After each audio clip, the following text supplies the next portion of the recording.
Wayne Bryant. I'd love to show you his face, but if not for the attention to this case, we wouldn't even know his name. And what has happened to him is the epitome of unfair.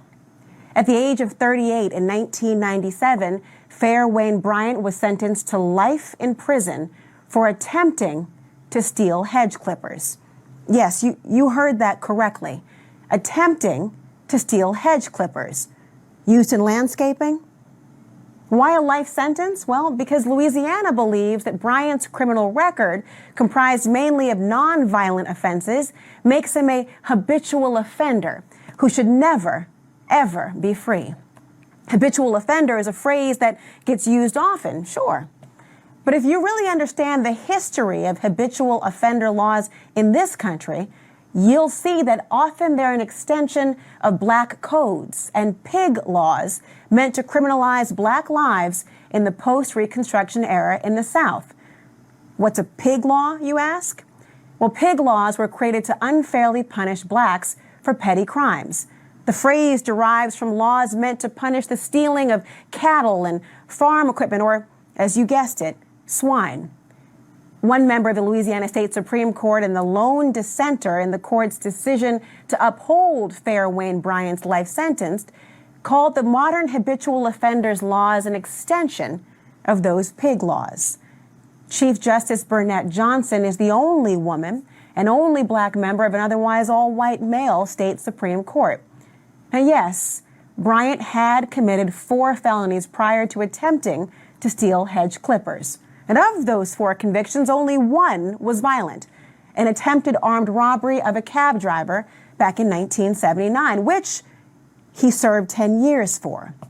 The others, they were nonviolent, ranging from forging a check to possession of stolen goods to theft, and he served another 4 years for the theft conviction. The Louisiana Supreme Court found that these convictions made him a habitual offender, justifying a life sentence. Forget that he'd paid his debt to society with his completed incarcerations. And Fair Wayne Bryant didn't even ask the court to really overturn his conviction. Fair Wayne Bryant just wanted a fairer sentence. But 5 justices, all white men, wouldn't even do that, denying Bryant's request. Chief Justice Johnson, now, she tried to appeal to the obvious notion that the punishment does not fit the crime. Writing in her dissent, this man's life sentence for a failed attempt to steal a set of hedge clippers is grossly out of proportion to the crime and serves no legitimate penal purpose. Neither that nor the existence of systemic racism persuaded any of them. And if he lives another 20 years, Louisiana taxpayers will have paid almost $1 million to punish Mr. Bryant for his failed effort to steal a set of hedge clippers. To no avail.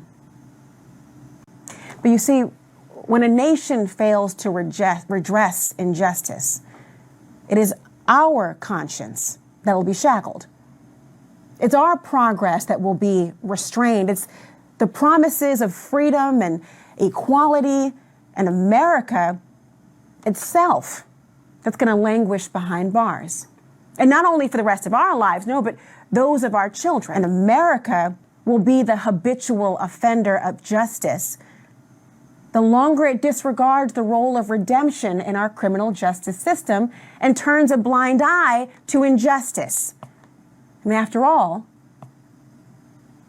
where would America be if it never had the chance to redeem itself?